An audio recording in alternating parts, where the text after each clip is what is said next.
JJ, what did you see in the first half as they kind of built their lead before you made the comeback in the second half? Just a poor job of just defensive coverage execution, and then we just didn't trust each other on the offensive end. Not enough passing, and that was a lot of the game. Not enough passing, and that's.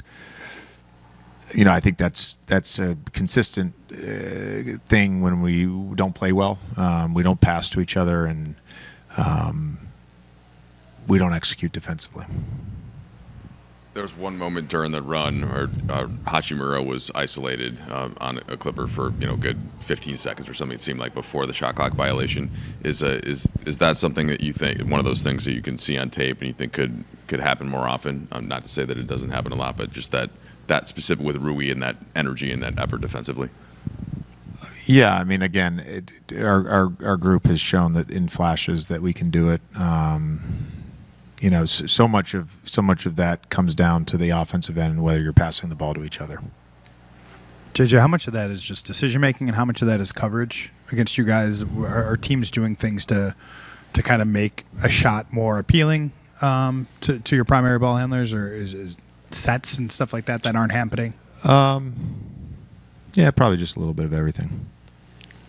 How much do you look at your leaders and LeBron and Luka to rectify that, simply because they are the ones with the ball in their hands most of the time? Yeah, I mean, it's there's got to be a trust factor with all our guys, just to trust the pass, and that starts with Luka. He's going to have the ball the most of everyone. He's got to trust the pass, and if he gets two on him, and he's playing in a crowd, he's got to pass the ball. And I think, as much as we can talk about being connected on defense, you got to be connected on offense.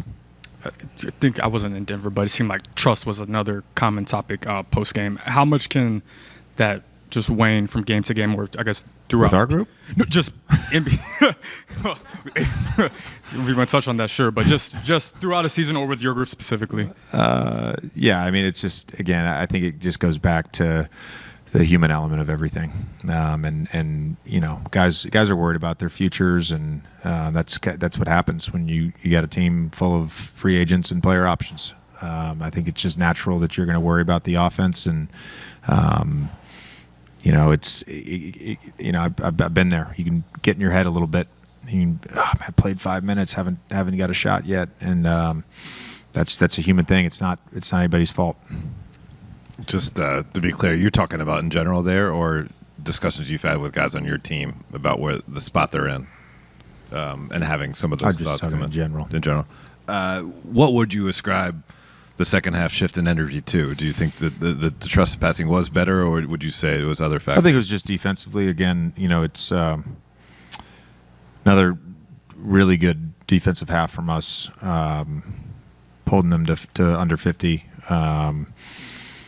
Thought some of the stuff we tried early was better in the second half, but this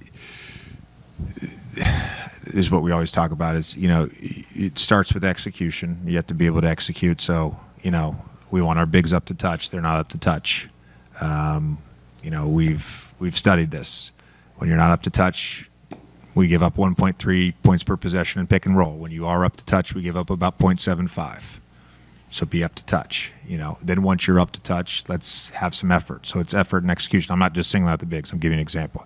We had multiple floods versus Kawhi and Harden that were literally force the ball baseline where the help is. You don't allow the ball to come middle. You sell out, no middle. And we allowed the ball to go middle, and they hurt us every time. So you got to be able to execute. And then so we executed well on some fires and some different coverages in the second half.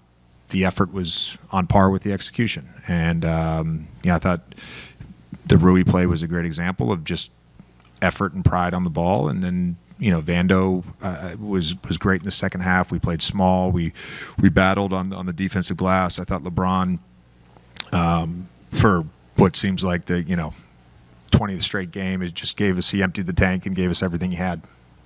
JJ, you mentioned playing small. DeAndre had that eye problem. How was he doing throughout the game with his eye? And He seemed fine with the eye. I know it bothered him at one point. He was oscillating between no goggles and goggles. I'm sure it bothered him a little bit. I think you mentioned something about Jackson playing through his minute restriction in Denver. Is he still on a minute restriction now? How is he doing after the hamstring thing? He's normal minutes for him. Hey, Luka, JJ mentioned that in the first half, just some of the defensive coverages weren't consistent at times. And it meant, for example, just making sure the bigs are up to touch in certain coverages. What were you feeling about that, and how did you guys eventually correct it? And kind of how can that be sharper in the first quarter? Yeah, we just got to be better in the first half. Last 3 games, I think our defense was excellent in the second half. We just got to translate that to first half. Another thing you talked about was just generally speaking the passing. It's like when you guys when the ball is really popping around, it seems to get the energy going. Did you notice anything offensively until you guys eventually found a rhythm?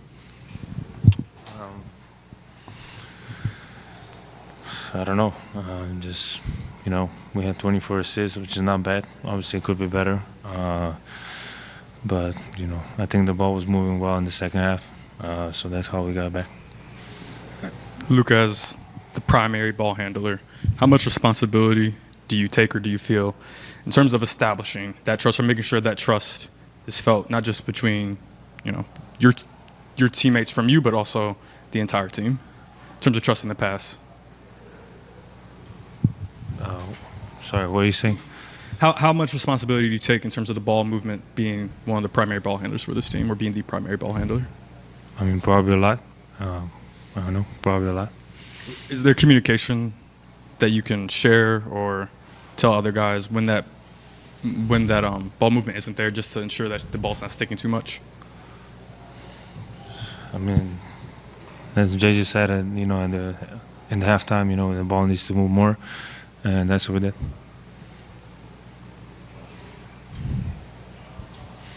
Hey, Luka, just, as one of the leaders and voices of this team, when you guys do have kind of a slow start where it seems like the energy is not there, what are some things that you can do to kind of fire up your guys to get them going much sooner?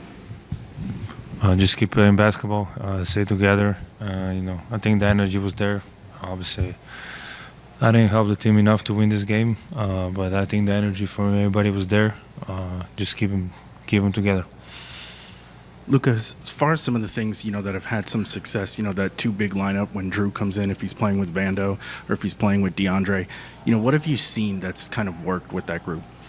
Yeah, obviously we got some more post-game, but I feel like, Drew has been doing an incredible job, just playing the right way and playing his game. So props to him. But I think, if it's this team, obviously Vanda was unbelievable tonight. He's every game fighting. So you just gotta help him out. Luka, in the fourth quarter, when you guys made that surge to bring the game within 2, the arena really came alive. The fans were going back and forth, taunting one another.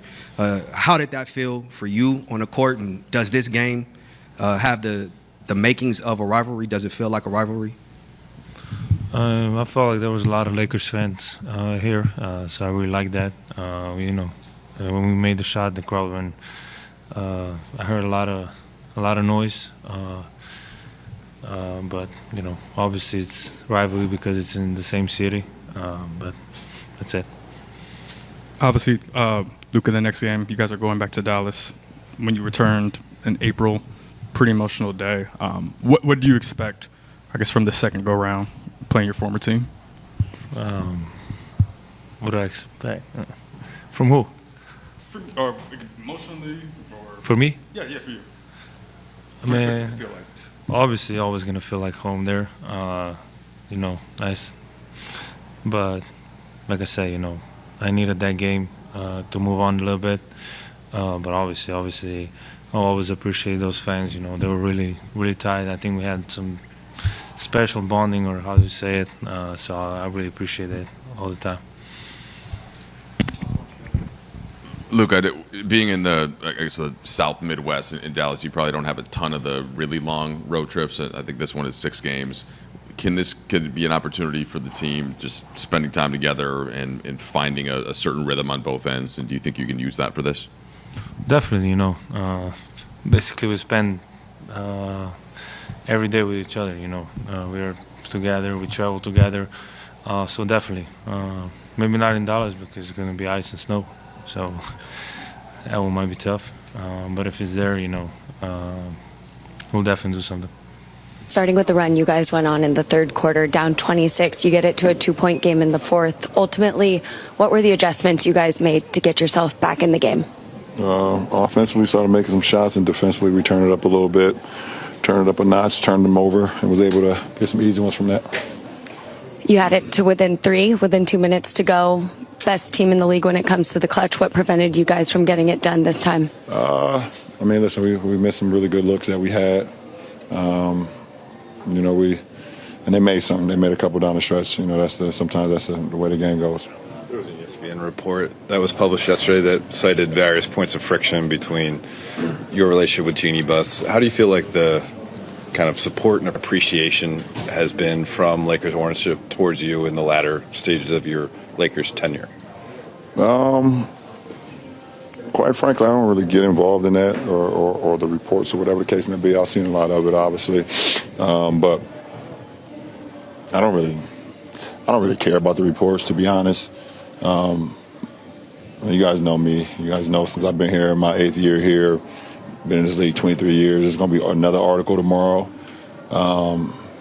especially involving me. And at the end of the day, when I came to this organization, my whole mindset was about restoring, excellence, and the things that I've seen growing up, with the Lakers. Obviously, I didn't get an opportunity to watch the Showtime, but I know the history, and then in the early 2000s with Shaq and Kobe, and then what Kobe did, and those couple runs with him and Powell. So, my whole mindset was like, how can I get, that feeling back to the Lakers organization, and where, when the Lakers and the Knicks and the Bulls and the Celtics are good is great, so. And I was able to do that along with, our 14, 16 other guys winning a championship, bringing a championship here. That's always been my mindset. So, quite frankly, I don't really care about articles. I really don't. I don't care about stories. I don't care about podcasts and all that type of shit. It don't bother me. I'm 41 years old and I watch golf every day. I don't care about an article. I don't care how somebody feel about me. If you know me personally, and then you know what I'm about. These guys know what I'm about, and that's all that matters. I can care less how somebody feel about me. Well, Brown, from your perspective, how do you think your collaboration has been with Jimmy? What do you mean, collaboration? Just the partnership. I thought it was good, but somebody can see it another way. So it's always two sides of the coin. So, like I said, at the end of the day, how I represented this franchise and what I wanted to do to represent this franchise, when I got here till now, has been with the utmost respect and honor and dignity, and I would say loyalty. I mean, shit, I've played here longer than pretty much any other franchise I've played for besides Cleveland, and that was a 7 and a 4. So. Have you guys talked since that came out, like clearing the air, or is that something? We never talk. I don't understand. Like, it's not like me and Jeanie be on the phone talking. You guys ain't never heard a report about that. Don't make something out of it that is not. It's always been mutual. It's always been respect. It's always been a great partnership. But it's not like I call Jeanie on the phone. It's not like I call Mickey Harrison on the phone or Dan Gilbert on the phone. Like, come on, guys, don't make this more than what it is. I don't care. The trade deadline's a couple weeks away, and this team is. You telling me what you saying? Oh shit! Don't do that. I'm just playing.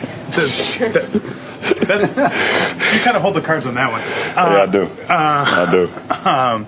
But no, like, what do you think needs to happen for this team to level up? Do you feel that there's enough in this room, or are there ways to get more consistent? There is. We're missing our all-star 2 guard. So we haven't been whole pretty much all year. We're starting to get a little rhythm. We're starting to get full. We haven't had a full roster all year, pretty much. You know, and you know our All-Star 2 guard has been out. You know, hopefully we get him back soon. I've seen another report that possibly may come back during the trip. Right, that was reported. Okay, well, it came across my timeline.